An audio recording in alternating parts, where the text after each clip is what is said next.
Hey, welcome to the Ultimatum queerlove. This is an AfroFutureCoven production. I am blkcowrie, also known as blkcowrie Blossom.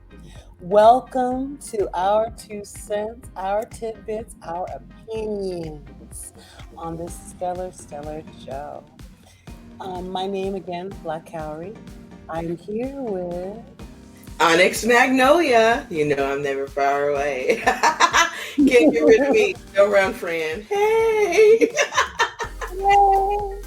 It's Venus and Leo season, and this Venus and Leo is really excited to share about this show. So let's get into it. Yes. And we are just doing our opinions. And so anything that you see in this video is used as a frame of reference so that we can all be a part of the same conversation as we're all sharing our opinions.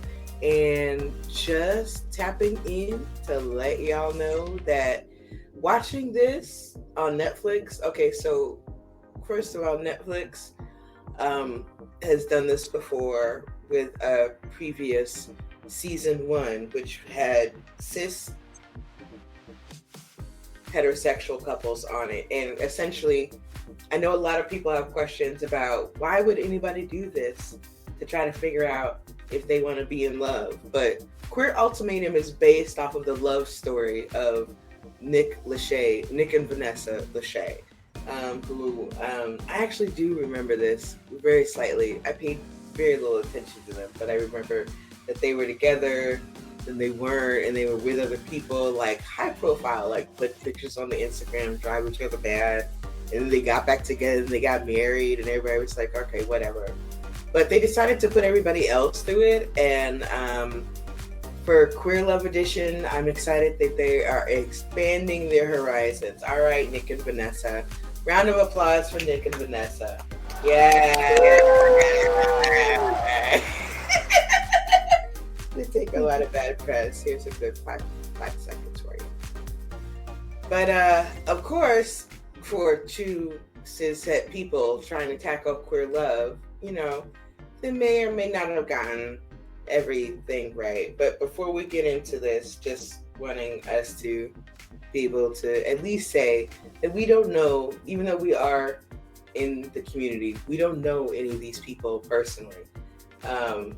And I don't know any of their friends. I know nothing about their lives. So this is not a tea spill. I don't know these folks. I am actually just a queer who's in the community who has also had relationships. Yeah, I think it's really important. Yeah, I think it's really important for us to be able to share that we honestly, after having watched all of the episodes, don't really know these people as people. They're whole person people, complicated lives. We're only seeing an edited persona. We want to be able to react to that persona fully, and we want to give our 26 cents about it. But we do want to respect that we're only reacting to our understanding of what we've seen on the screen, and we're not trying to hang any of our opinions on any of these real people's real lives. But with that, I will like to say, with all of the love and bravery and congratulations for what it takes to get on national TV, well, on Netflix, national TV, international TV, and share your life is very brave. Again, it's not something I'm doing. So definitely, if we gave a round of applause for Nick and Vanessa, let us do a round of applause for all of the cast members.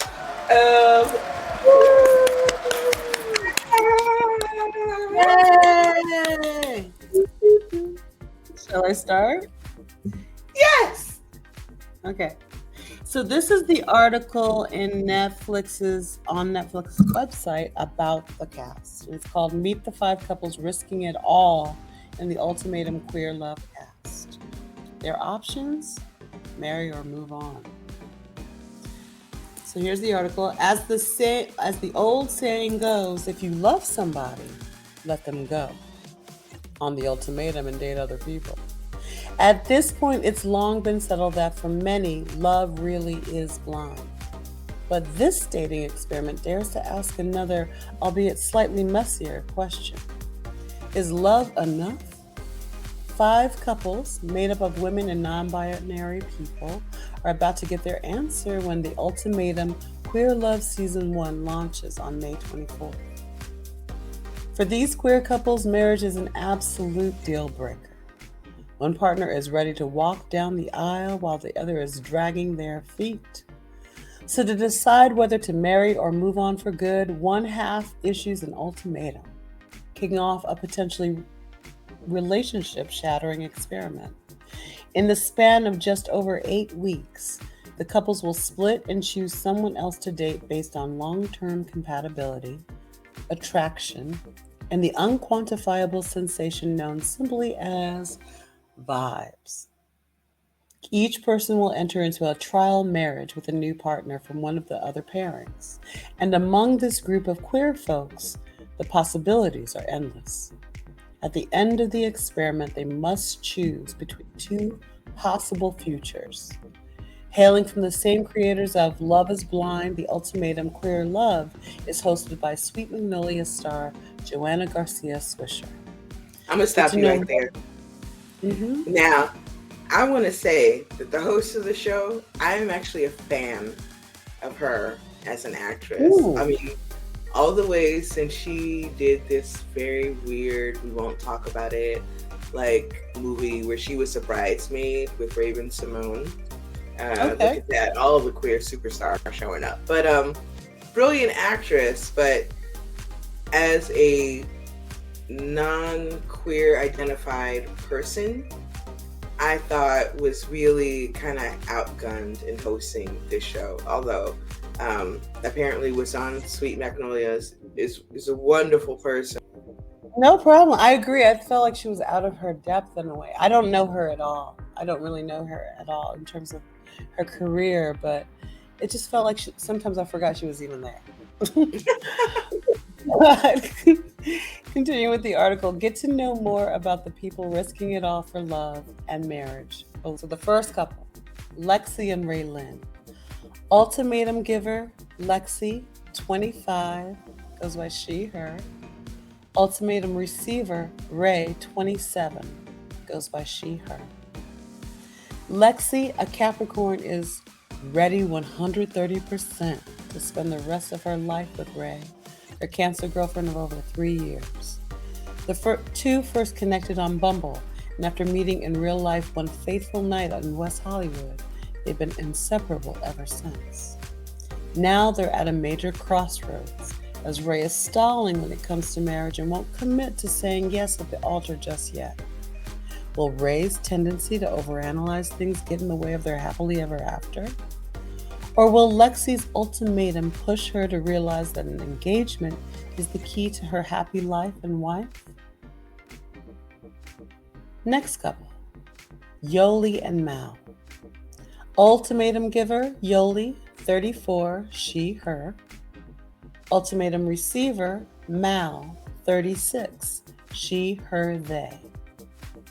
3 years into their relationship, Yoli, a Leo, I called it, I said she was a Leo.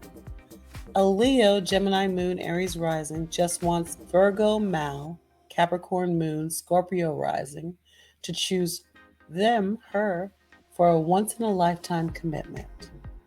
The couple first met during Chicago Pride years ago, and their friendship blossomed into a full-blown relationship that's weathered a move to Seattle, a breakup, and a reconciliation.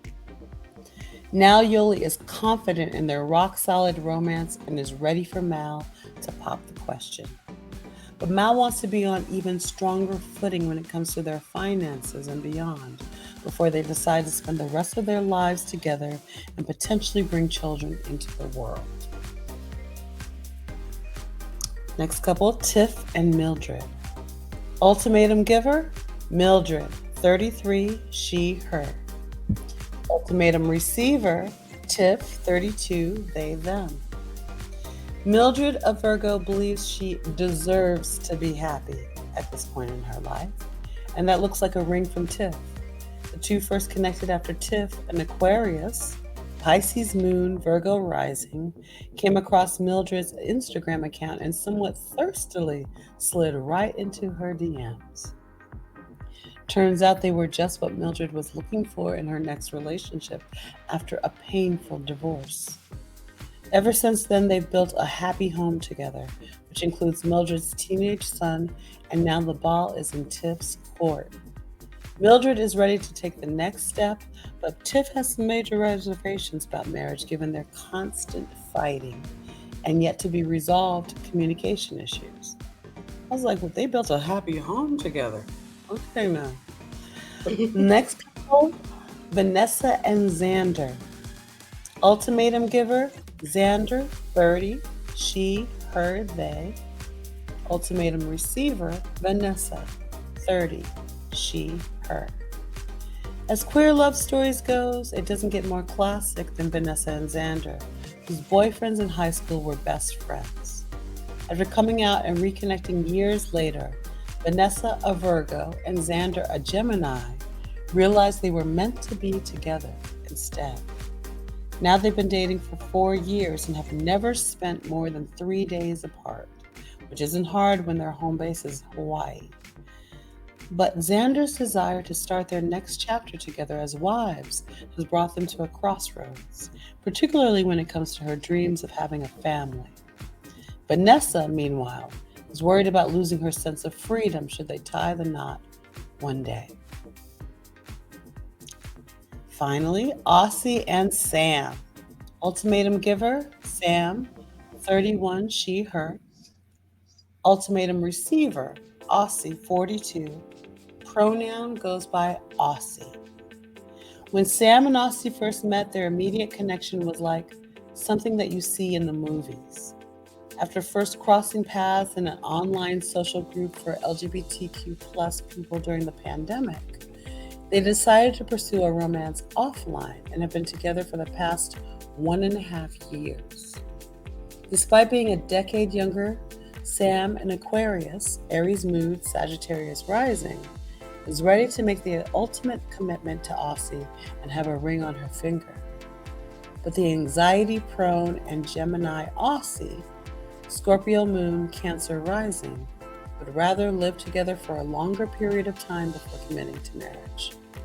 Only time will tell if Sam's ultimatum will accelerate or deteriorate their relationship. Okay. There you have it. So who really feels like you, and who really feels like some of the folks you've been dating? Right. Because it's like we've all kind of may have had our own experiences in relationships, but some things are kind of common and universal, and those are the interesting little quirks, right? So as a Capricorn, I am definitely going to say I identified with the other Capricorn. Even though I think that Lexi, there are definitely some major differences between me and Lexi, but Lexi definitely kind of, like, I've always felt I give off very Capricorn energy, and Lexi, I think, does the same. So it was interesting to see that dynamic and how it played in interaction with others. Like, it definitely made me think. How about you? I think that when it comes to who's closer to my type, Mal is my type, physically. But in terms of the energy of like what I've had to confront on dating, I've come across a couple of Aussies, I've come across a couple of Mals, and every once in a while a Tiff.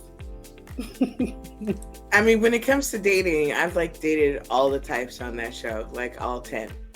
No, I was thinking that the ones I would say, and I'm sure my exes might have their own opinions, but I would say I probably have like a blend of Sam and Ray, of needing to come more into understanding, knowing more about myself and self-love and self-actualization in terms of Ray, and all too willing to provide emotional labor and free therapy like Sam. Yeah, I can see that. And that's also, it's so funny. What is Sam's astrological sign? Did it say? I can't remember. It does. We're right here. It's on the screen. Oh yes. So they're an Aquarius, Aries moon, Sag rising. I'm a Sag rising. I was like, look at that. And I have an Aquarius moon. I have a Cancer sun, so that's where we depart. But I can see why they're very concerned about the larger picture and systems and trying to provide space and balance and all those benefic planets. But I'm glad that I see Aries moon is there for Sam, because eventually her self-realization has got to be handled and addressed and taken care of and healed. So that Aries moon will make sure that her inner child is tended to eventually. Not soon, not now, but eventually. Do they give sun and moon for everybody, or do they just give sun? Like, do I have more information about Lexi? They gave some of them sun and moon. So, for example, for Lexi, it's just Capricorn. I mean, I get it though. A commitment is a commitment, no matter if you make it with one person or 21. So, it's all about keeping agreements. And I just have to say, this season of Queer Love definitely brought into the discussion what is the way that we identify agreement, wouldn't you say? Absolutely. And as one of the people who absolutely teases you about your wanting to project 3 decades into your own future and the future of a whole other human being when we have no idea what's going to happen in the next 30 minutes. It was cool to be able to see that energy on the screen play out in a different kind of way.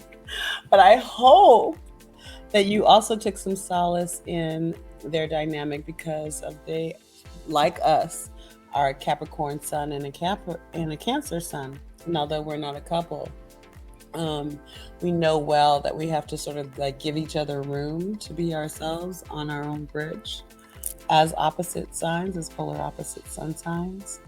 And I think that that's something that hopefully Lexi and Ray, now that, I mean, given the end credits of what we saw on the final show, they have plenty of room to explore for themselves, learning a bit more about who they are, as well as how they deal with people who are very different from them.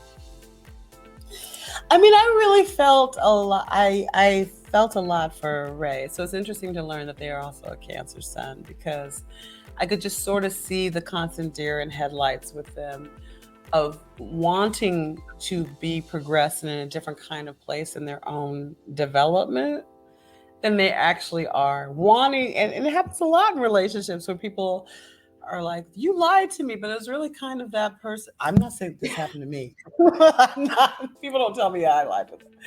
But at times I hear from friends that, well, they said this and that, but sometimes people just wish they're forecasting, they're aspiring, or they're just self-delusional about wanting to be in a different kind of stage of themselves and in their lives than they actually are.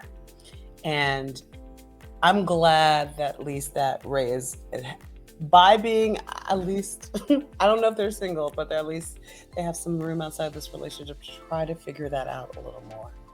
Way that they were being filmed and edited, I thought that it was something about the age gap, although it's not that huge of an age gap. Although I will say the fact that Lexi's not.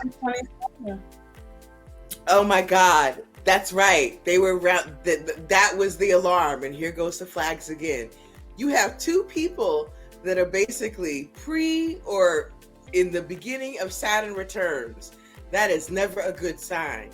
Saturn returns is an element where Saturn, the planet of discipline, structure, and basically life lessons, returns to the point in the sky where it was at the moment that you were born, which is kind of like the SAT of life. And it's basically a time where it's time for you to ante up. Like, if you say you believe something, then you will really be asked to be called to believe it and like show your values. And so two people in that status trying to go into marriage, that's, I mean, I'm rooting for them, but yeah. For me, I felt a lot like Lexi really much like you described earlier, had a very clear and specific image of her next 30 years that she was working on and thought Ray was also working on as well. But like you said, she's just at this very door of her life where she has to review her choices and figure out whether or not she's going in accordance with her life purpose or not. And she's going to have a mirror up about whether or not she's actually working on the things that she needs to work on or not. So I'm really glad that both of them have the freedom to sort of figure that out. But I feel like by meeting Lexi's parents, we got maybe possibly a glimpse into why she was so very specific and clear about the kind of adult life she wanted to live. Because it seems like she did appreciate and value her parents' relationship, her parents' advice, her parents' perspective. But I'm glad that she's going to have a little more freedom just to be able to explore more and learn about who she is at 27 and 25. Yeah. She's 25 years old. She's still in her mid-20s. I'm not trying to judge people who are pre-Saturn returns, because usually if you have a lengthy life, you will have 3 Saturn returns, in the lifespan of, a very blessed and generous person. All right, moving on. Oh boy.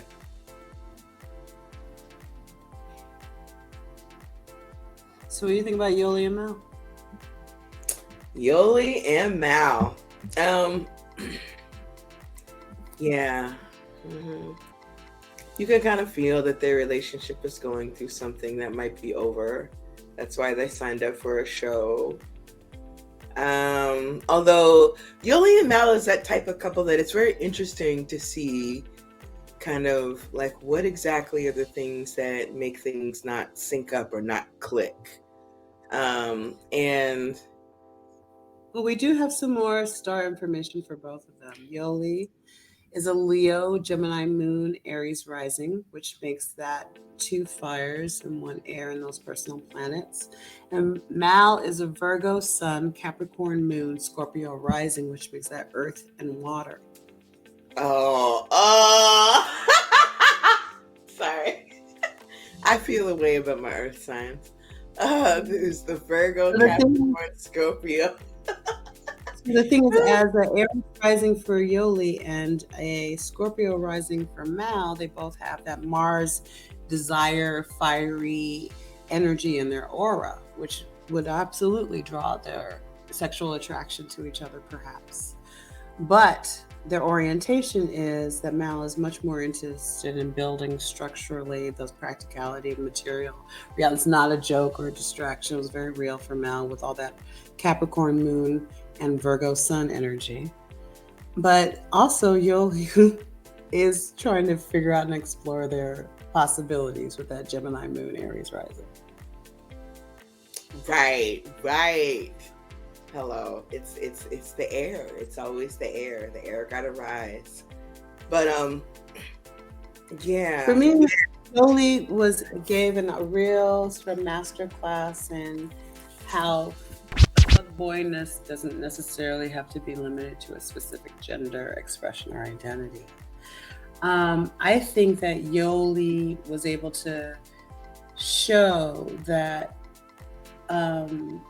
there's ways to entertain love and desire in a way that is honorable, right, and upfront, but also in ways that are just less honest and less clear. So, or at least that's the impression I got from the reunion.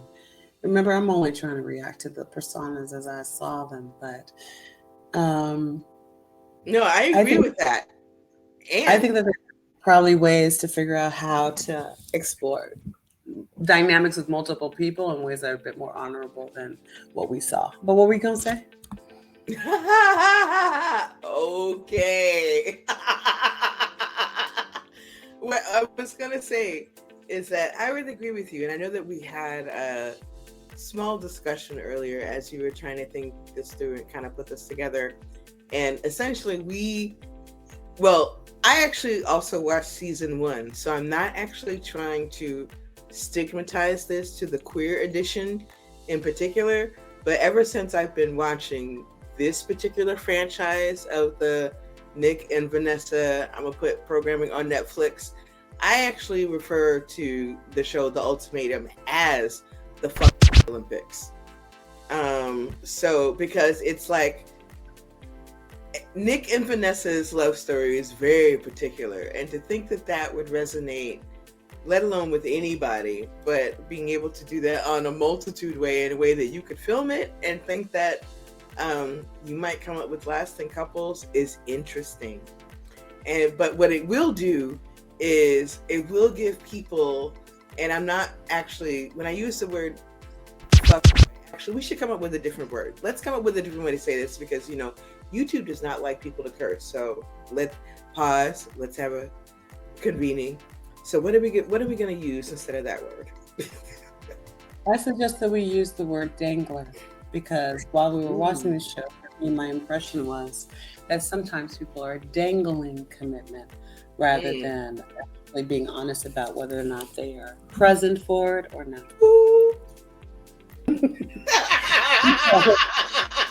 I think that young Yoli is an expert dangler. Dangled right up until the last possible second, but it was also happened to be dating somebody who was also an expert, who is an expert dangler, is my impression, in Mal. I like that word. From a friendship space, very different than some of the other couples I'm looking at, you, Tiff, but dangler nonetheless.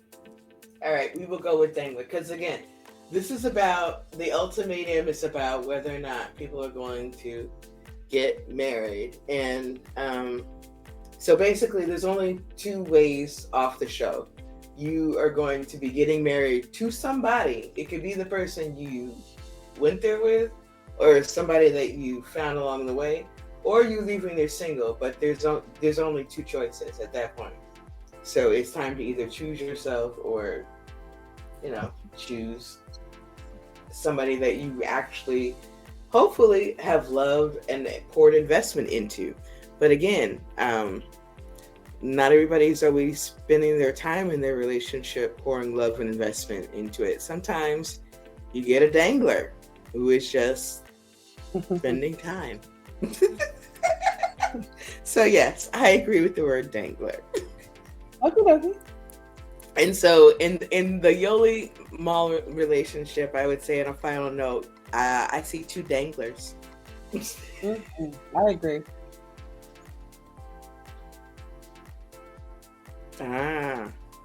Tiff and Mildred. I've already put the dangler imprimatur on Tiff. Is that fair? Do you agree? I think it's both of them again too. Again, they are a couple that said that they break up like in the double digit number times of year. So again, the dangling, probably in order to have that much makeup sex, there has got to be a lot of dangling. One thing that annoys me though is I really, really called Mildred out for Scorpio energy, and it says here that Mildred is a Virgo. Really? I still mean it's got to be some sort of stellium in the 8th house, or it's a first 8th house sun or something, because there is a lot of that Pluto Scorpio energy coming up. Now, Tiff is an Aquarius, Pisces moon, much like my demented father, and Virgo rising. I know an Aquarius with Virgo rising who is no longer in my life. But, try not to hold it against Tiff. Right. And what is Mildred again? You said Virgo. Virgo sun. No other information on their planets. Again, the earth signs are just the minimum, just the facts. Like, they are really showing up dragging their earth signs. I'm gonna need us in general, earth sign queers, to maybe be a little bit more friendly and welcoming. I know that we could be like just the facts, but come on now. To be fair, it could be the only reason that they won't be able to get the rising and the moon sometimes is just because they don't know what time somebody's born. And we do have some immigrants here who may not have always had on their birth certificate the time of birth. So Yes, that is true. That is true. And it's hard.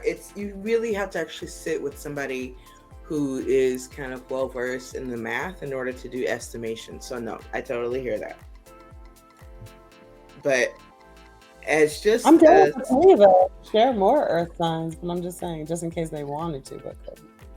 yeah, but just as an Earth sign, like Mildred just presented so ungrounded that you could really tell something. I don't know what it was, but something was going on. Who knows what it was? It just feels to me that Mildred shared with us, a bit about their story in terms of some of the trauma they've experienced in their childhood, and it feels like there's just a lot of anger there that needs to be um, healed and transmuted into power. I mean, a lot of our trauma simply is the raw material for how we demonstrate our gifts and our talents and our power, our healing ability. And it feels like Mildred is still very much in pain and anger and not really seeing how her early years and some of the relationship experiences she has allows her a certain kind of resilience and strength and fortitude. It still feels like a lot of anger. But I mean, maybe, and that's probably a lot of the Martian energy that I'm assigning to her. But with the Virgo energy, you're dealing with being in the middle of you're in the middle of the zodiac. A lot of middle management energy, a lot of being able to see the details and the possibilities and wanting to convince and persuade other people. And in Tiff, you have an Aquarius who has that Uranus wanting to be free and liberated energy in them. It's a lot for a Virgo and Aquarius to reconcile such very different sun energy. Yes. All right. Next Although I couple. can see the attraction too, though, because that Pisces moon, Virgo rising, is going to be drawn to that Virgo sun energy in Mildred. They just do different kinds of work, and I think that they didn't really reconcile that with each other. You said a word there, because again, Pisces is a deep water sign, and even Virgo, yes, I agree. For those two to mix, it's got to be intentional. Okay, Vanessa and Xander. Vanessa's another Virgo, a Virgo sun, and Xander is a Gemini sun. So they had a Mercury connection.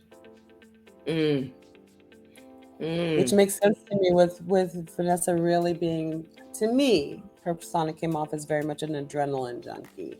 Someone who chases excitement, chases boundary breaking, and new experiences. And Xander being open to that, and open to playing in a lot of different possibilities and field as a Gemini. But both sort of still needing to come into ground about who they actually are. Instead of just flying about into possibility like Mercury likes to do. Right. They came off into both like Bonnie and Clyde energy. Most like Harley Quinn and Joker energy. But to me, they're also like the opposite of Lexi and Ray, who have not been through Saturn returns.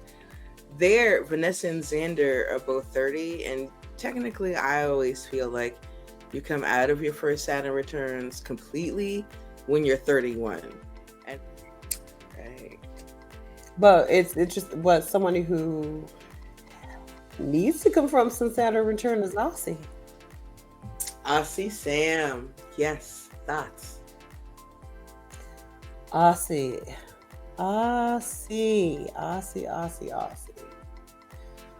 A lot of times my concerns with this couple are really around Sam and wanting Sam to step into that Aries moon energy and just honor Sam's own desires, their own journey. Is it Aries moon or Aquarius moon? Or I know that you're kind of similar to Sam, but you're flipped somewhere. So Sam is an Aquarius sun. I'm a Cancer. They're an Aries moon. I'm an Aquarius moon, and we're both Sag risings. Uh-huh. And I just really wanted Sam to stop being just so available, to create more boundaries, to honor and provide more respect for themselves. They're so willing to provide that for Aussie, and I'm glad for that. But it felt to me at times it was in ways that did not honor their own needs, which to me then overrides, disrespects their own selves.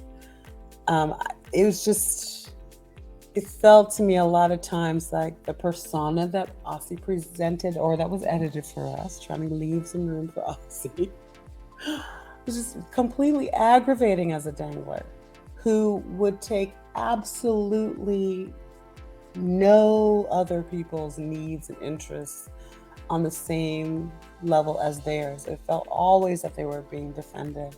And the clues that we got from them where they have some of their own childhood trauma issues, perhaps with their parent, or I think we heard about their mother, that could have created some of that. But as many people who date will tell you, they're not their parents, and you have to. We people are playing out their childhood and parental trauma issues with their dates and their exes. It's not really fair to the people that they're with.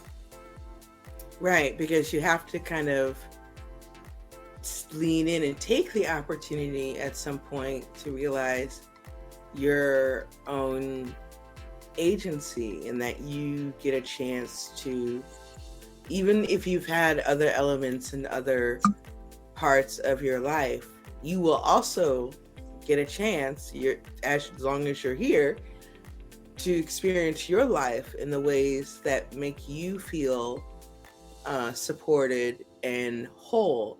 And that could even be realizing that you have the chance to envision and enact like what it means to define relationships or agreements or queer love. You can actually say to yourself, like, the images that I have of these things, they actually don't involve violence, or they don't involve spaces that make me feel like I can't be my authentic self, and to take up space in that way. But to take up space in a way that creates and nurtures yourself and everything around you, not smothers it. There's a difference. It just felt a lot like Aussie would often externalize their needs. You're not seeing this, you're not feeling that, without even identifying them at first. Right, But right. suddenly people around them are already supposed to know where their boundaries are already supposed to know what their needs are, even though they themselves don't articulate it in advance. Right. And then hold them accountable for that, but if they're ever presented with, I need you to do X, is out the door. Mm-hmm. And that to me means that you're not willing to take responsibility for other people's needs nor your own. You're just willing to externalize your needs. And that feels like childhood stuff when you're looking still for your parent to finally show up for you in the ways that are healthy instead of damaging. It could be anything, but until they're willing to take responsibility for their needs, it's impossible for them to truly be happy because no one else has the ability to define that happiness for them but them. And if you're going to be in a relationship, then you're agreeing to relate to another person, just like you're agreeing to be on this show, right? You made the decision to be on the show, so you shouldn't be shocked that you're with a whole other human being for 3 weeks. Right. You Like, it know, really you shows that own the Aussie doesn't choice. trust many people except, and I don't think Aussie trusts anybody except for on their own terms. Like, I don't think Aussie might But really those trust terms are never anybody. really but the terms are never really articulated. Like I don't fault them for having their own terms. We all should, right? Right. But you Right. don't ever tell other people around you. You don't ever communicate it in a way that allows for their possibility of understanding. Then you're just setting constantly up reinforcement of you don't hear me, you don't listen to me, you don't see me, because you never ever say who you are. Exactly. All right. Moving on. let's go through the new couples, one couple at a time, and then we'll do the proposals and reunion show, and then we'll do reaction videos. So the new couple of Mildred and Aussie, for example. Oh yes, yes. So Let's start there. Aussie was out the door within what, 3 seconds, 28.5 seconds. It was an interesting pair. It's interesting that they even came together. I think when they did the matches, were they the ladder matches? So they were like one of the fewer ones left. I actually, yeah, they were one of the ladder. Yeah, they were one of the ladder matches. Because I think Sam and Tiff might have been the absolute last ones. I don't really know that I saw a connection between Mildred and Aussie prior to them being matched up.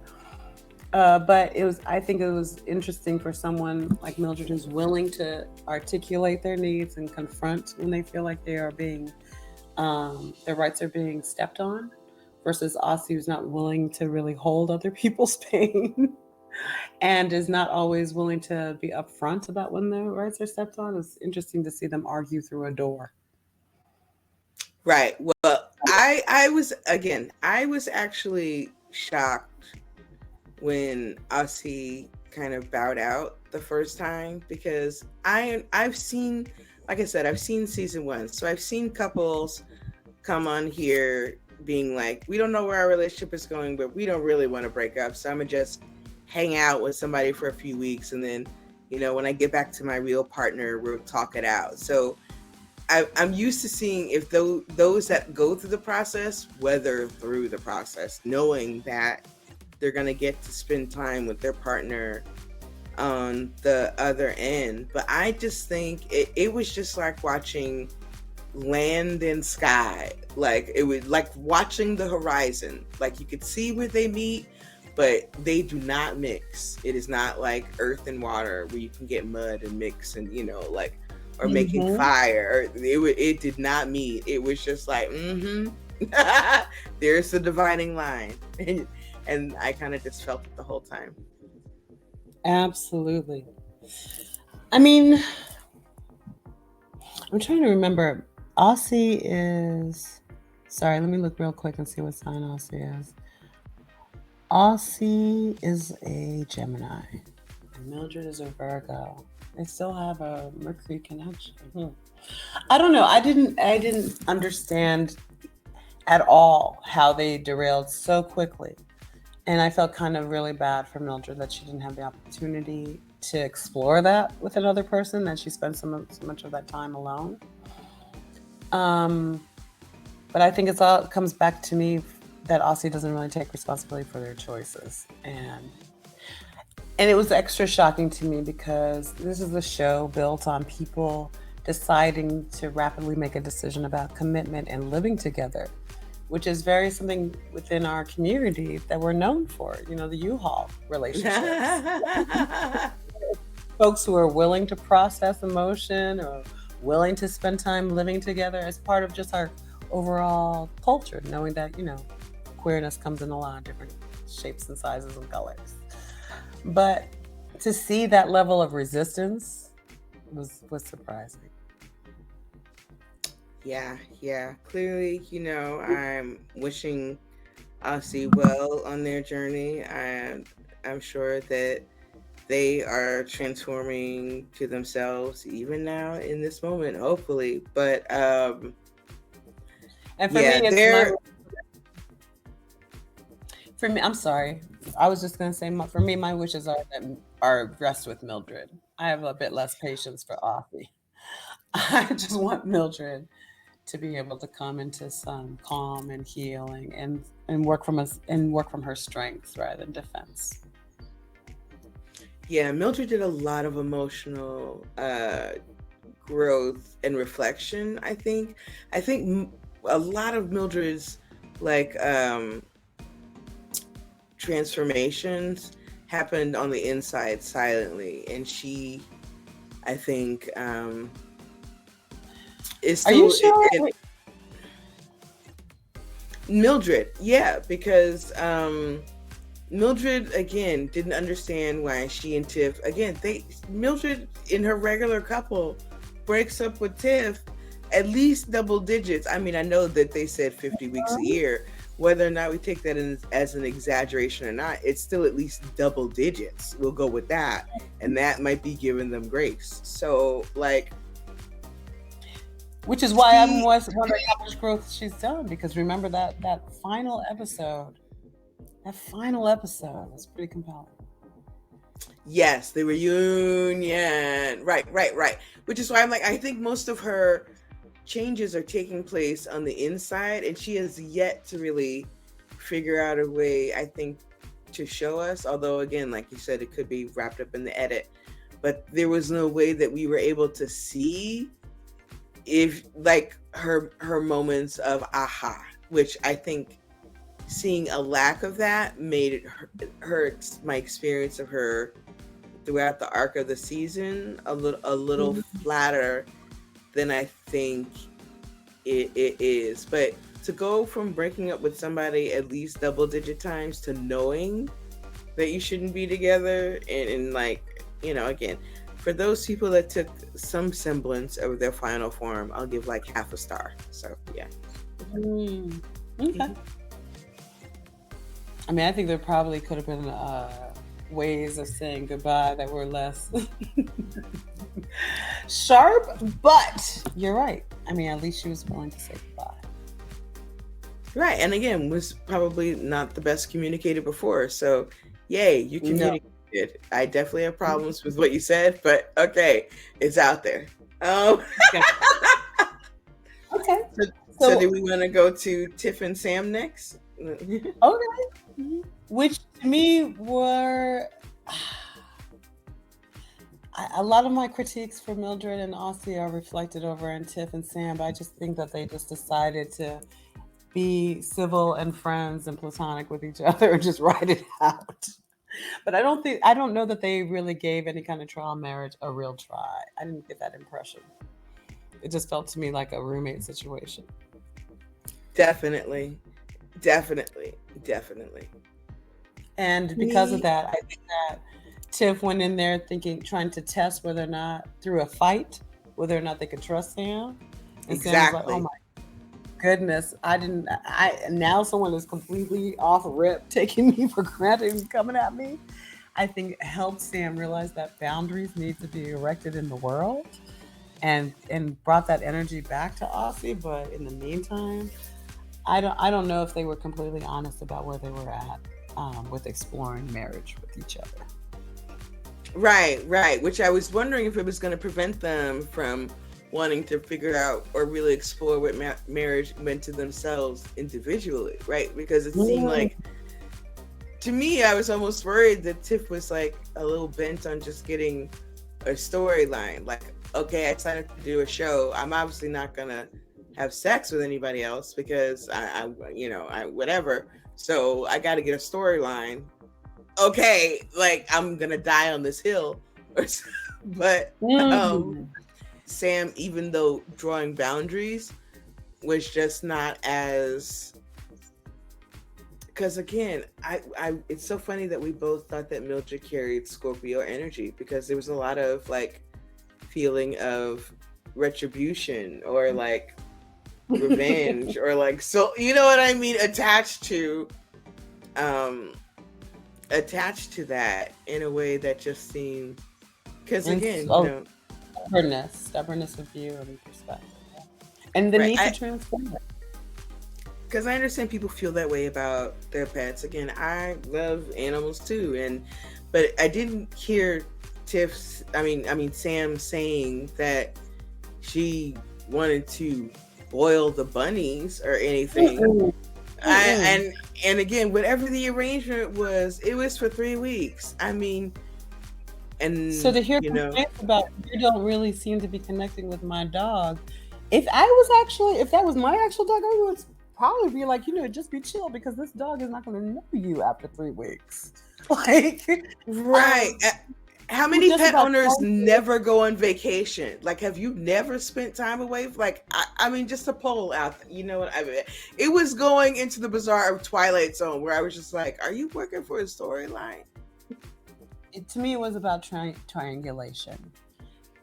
Here they were presented with a person that was a stranger to them, while they're on television, while they're being documented, and they didn't know if they were going to be getting their emotional needs met. It's a very exposed situation. They wanted to have their pet. And so, as a test of like, how much do you really care? How much am I supposed to be even invested in this process? I'm going to fuss with you and fuss with you about whether or not you're connected to my pet, who probably doesn't really give two craps about the situation in the first place, as a proxy to say, how much do you care about me? And because you don't care about me, I have the right to not care about you. Tiff is very much a dangler to me, very much pure dangler energy. And I just wish there's some folks who just own that you want to be a midnight dangler. That your lane is it's 2 o'clock in the morning and you're feeling a little lonely, come through. And the only thing that needs to be discussed is, are you sleeping over or are you leaving right away? Like, just own that lane. It's a good lane. It's a wonderful lane. People live in that lane. But didn't feel like at all that Tiff was ready to even pretend to play at marriage. Never mind have a real one. Right. Oops, moving on to our next couple, Xander and Yoli. This is an Now, interesting couple because they're both like proposals, ultimatum makers. What were you gonna say? yes, they are both ultimatum givers. The entire top row of folks are folks that issued the ultimatum, saying, where are we going with this? And so you would think, well, I thought because they were both ultimatum givers, that if they got together, it would be interesting because they might actually have a chance of like leaving the show together both as ultimatum givers. But I was just unsure if they were, I don't know, being serious about it, which again, I'm gonna bring up this word, the dangler. Yoli can dangle. Yoli can dangle. I believe in their connection. Xander is a Gemini sun. Yoli is a Leo sun. So right there, we saw that reinforcement, that sunshine and air. The connection I feel like is genuine. And I think that, of course, we are affirmative of polyamorous, polygamous, all kinds of pansexuality, all sorts of creative queer relationships, right? But the thing that I know King community teaches us is that we need to be able to figure out how to do it in a way that is honorable and honest. And so when I saw all of that getting down that Yoli and Xander were doing,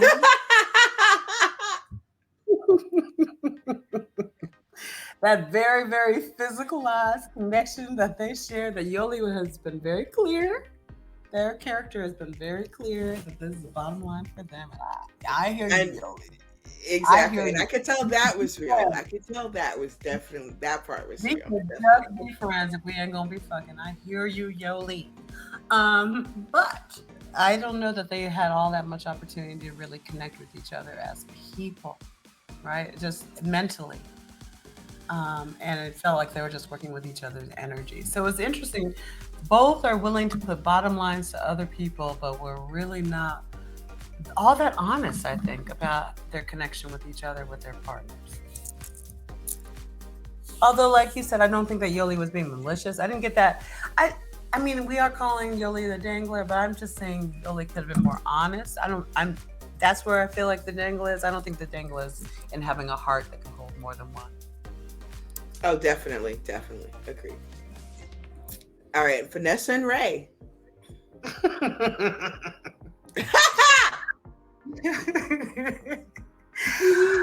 you take somebody who is stated very clearly and openly, they're not really fully in touch with who they are in Ray. And you have Vanessa, who is willing to run and chase the latest adrenal bump around any corner, then stop 5 seconds and consider who they are. So you have two people who are willing to run It's so easy. It's so interesting that of all the folks who were um, willing to have sex, which really comes down to, I guess, two couples that we know of, theirs was the most traumatized. A few fingers. A few fingers. Right, but it's interesting, out of all the couples that did get intimate physically with each other, it was both the couples that were both the ultimatum givers and both the couples that was the ultimatum receivers. How interesting. Because again, I think that's just another symbol of that's how much it matters sometimes to be at least thinking sometimes somewhere in the same ball field as the person sitting next to you, that it might inspire sex. That's an interesting fact. Look at that. Remember that. Mm-hmm. I think what was interesting to me is that Vanessa, it felt to me, their character anyway, not the person, but the character felt like they walked into the door like, I'm here to play. They felt like to me, they walked in single. Like, sure, I've been given an ultimatum, but who can I have sex with for a few weeks? I know, it's like, have you been given an ultimatum? Can I get a reinforcement? Maybe I can go out and play. It felt a lot like someone who was still in their very first queer relationship, but it happened to be a long-term one. And they didn't know. I just was just exploring, and suddenly I'm in this long-term relationship. That's my first, and I don't know how I am with other people. Is this a one-shot deal or not? And I feel like Vanessa was just champing to get out there and have some experiences. And yes, I can't definitely. for them at all. But it did not feel like, and I appreciate their honesty of saying I want to be free. But I think them walking into the door with an attitude that felt like, with a bunch of people who were insecure about whether their hearts were going to be broken in a couple of weeks, for them to come in and say, I want to come in and be messy. Let's go around and have some adventure. Was just so out of sync with where everyone else was at, that she just became this like polarizing, repellent energy just out of defense. And then her not really being the most emotionally attuned person in the world, just made it worse, I feel like. But I most appreciated seeing Vanessa. When we come and talk to reunion, we need to come back and give her flowers. Mal and Lexi. So I would say that I found the Earth relationship very funny. It was brilliant. I can write better stuff for comedy. Everything was so practical at the beginning. It's like, where would you like space? Where would you like space? And I would like 65.32 inches of and whatever you want. And all that structure of Earth side. Yeah. But I think it was good for each of them to have somebody there supportive for them as they were going through this process. I think that being in proximity to each other, I think really sparked a lot of the things that would maybe become transformations that may have taken place off the show. How about you? Just like Lexi and Ray, I think give us some of the challenges of when you're opposites and you don't really accept each other's differences. I think that Lexi and Mal give us the example of what happens when trine energy comes together, when you're all in the same element of the sun. So they're both earth. They could have both been water, they could have both been fire or air. They still would, to me, have been able to find that easy flow between them, because trine energy is the same water, you know? Mm-hmm. It was very cool to see people who are immediately able to find harmony with each other and nest with each other. Not just harmony in terms of like all the planning and plotting and materializing and structuring that they were doing, but also just in their physical like ease with each other, you know, gentleness with each other. The friendship that I feel like really kind of it felt real to me, that when we saw the reunion, that they still felt connected as friends with each other. Mm-hmm. So a good example of trine energy. But what I find so interesting especially looking out for my little Cancer sister who won't look out for herself, that Lexi to a whole lot of flirtation, including some negotiation around possibilities of sex with Mal. But even the mere rumor or whiff of Ray doing anything with Vanessa was a problem. Right. Which is hypocrisy. It's hypocritical. So a part of me is like, did Lexi and Mal get down? Because I could easily see that. If it wasn't for the fact that Mal, at least according to Yoli, is not necessarily always willing to provide that connection. Right. According to how Yoli's character came across, it felt like Mal likes to dangle that as the only leverage they have in their relationship. Danglers. But didn't feel like Lexi and Mal were talking about any dangling. Just like, these are the conditions we could do. And then we didn't hear about it again. We just saw them nuzzling. So I'm like, okay. What happened? Do y'all just like nest and cuddle? Y'all grinder? Like, what are we talking about here? But Ray couldn't even... He couldn't have more than 2 moments peace with what little bit Vanessa got up into. So it's interesting. Right. So according to the Lachey brand of love, do you really love somebody? they spend 3 weeks with their trial partners. And that's real time. I want to give it respect. I'm sorry to interrupt you. I'm sorry. Go ahead. That's real time, though. 3 weeks. I think about it at first. I was like, for a marriage, it's not real time. Right. But for a visit, like for actually going beyond, I'm just staying with you. Like a week, you can be on your better behavior. Second week, you start showing yourself. Like by 3 weeks, you've actually had to spend some time day in, day out with another person. Right. It becomes some real time, an opportunity to really think about if this is for you. And I love that it takes the partner out of it. So it's like, well, we're just going to practice being in this role now. I mean, that the lie in that is that there's no one way of doing marriage, you know. But at least it's proposing a role, a way, and say we're going to see if we just take the individual out, just participating in this way. How does that feel for you? At least it gives that space. So I can see the benefit of that, but otherwise, hopefully those 3 weeks are really spent wondering what your ex is up to and how you feel about the fact that they're away from you and could be connecting with another person. Exactly. And it will actually give you new eyes into seeing that, you know what?